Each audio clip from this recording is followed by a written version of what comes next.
আমার চাচি কিন্তু আমাকে একটা বারও দোষারোপ করেনি, বরং সে কেউই আমাকে দোষারোপ বলতেছে করেনি। কি যে মানে আমি লাস্ট দিন যেদিন আসি সেদিন ওকে কবর টবর দিয়ে বাসায় আসছি, রাত্রে গল্প করতেছে আমাকে চাচি যে দেখো বাবা তোমরা নিজেদেরকে অপরাধী ভেবো না, কারণ শাওন হয়তো বা 40 দিন আগেই বুঝতে পারছে যে ও মারা যাবে, এই কারণে ও কিন্তু হাসি খুশি থাকে, কিন্তু লাস্ট এই 1 মাস ও এতটাই খুশি আর এতটা খুশি যেটা মানে বলার বাহিরে। এবং চাচিকে এই সময় এসে বলছে যে মানে আম্মা তুমি একটা বোন নাও, তো চাচি নাকি হাসছে যে এই বয়সে আমি বাচ্চা কাচ্চা নিব, তো বলতেছে যে এই দেখো আমি যে বলতেছি তুমি বাচ্চা কাচ্চা নিচ্ছ না, এক সময় পস্তাবা, এই কথা বলছে। তারপর বলছে ওর ছোট এগুলো ভাইয়ের চাচা নাম চাচি হচ্ছে, সবাই শুনবে, চাচি আমাদেরকে সবার সামনে বলছে যে আমাকে শাওন বলছে বাচ্চা নিচ্ছিস না তো, মেয়ে নিচ্ছিস না, দেখিস পস্তাবি।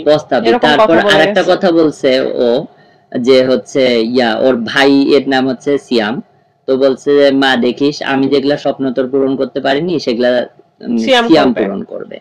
তো চাচি এগুলা বলতে স্যার আমাদেরকে বুঝাচ্ছে যে তোমরা ভেঙে পড়ছো কি কারণে, তোমরা কি কারণে নিজেকে দায়ী করছো বা এরকম করতেছো বা করতেছো। তারপর ওর প্রোফাইলে 2 দিন আগে আমি দেখলাম মানে এই পরে সবাই পোস্ট দিচ্ছে দেখি যে ডেট স্লো লেখা আছে, মানে ডেট স্লো, তো হচ্ছে মৃত আত্মা। দেখেন ও 3 দিন আগে ওটা লেখছে, তারপর আবার 3-4 দিন আগে ও একটা স্ট্যাটাস দিছে যে হচ্ছে আমি চলে যাব কিন্তু আমার হাসি থেকে যাবে। ও অনেক কিছু হয়তো ইঙ্গিত দিছে, এগুলো আমি ভাবছি না। আসলে যার জীবন চলে যাওয়ার চলে গেছে, আমাদের জিনিস চলে গেছে, আমরা কষ্ট পাচ্ছি, আমরা পস্তাচ্ছি। আমার হয়তো বা এই শাস্তিটা সারা জীবন ভোগ করতে হবে আমার, এটাই যে আমি হয়তো বা আমার জন্য হয়তো বা তার জীবন গেছে। ট্যুর যদি প্ল্যান না করতাম তাহলে হয়তো তার জীবন যেত না।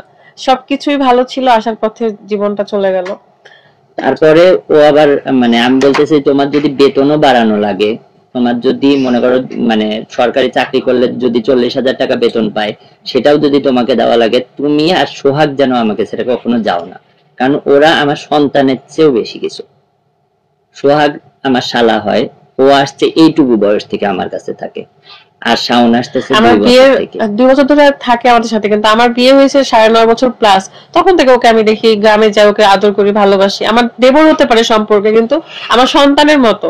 আমার কোলে ওর জীবন গেছে, আমি দেখছি ওর রক্ত আমি মুছছি, তো আমি কষ্ট পাচ্ছি না, কিন্তু অডিয়েন্স মানে আমাকে নিয়ে যা শুরু করছে যে মনে হয় ওদের ওইটা আপন মানুষ, আমার না, আমার কাছে আমার কষ্ট হচ্ছে, কিন্তু আমাকে দোষ দিচ্ছে সবাই। আমরা পরিবারের আমি 3টা গল্প মানে কথা বলি যেটা আমাকে বলছে, মানে আমার চাচি হয়তো আমার 2 দিন ওখানেই ছিলাম চাচা চাচির সাথে।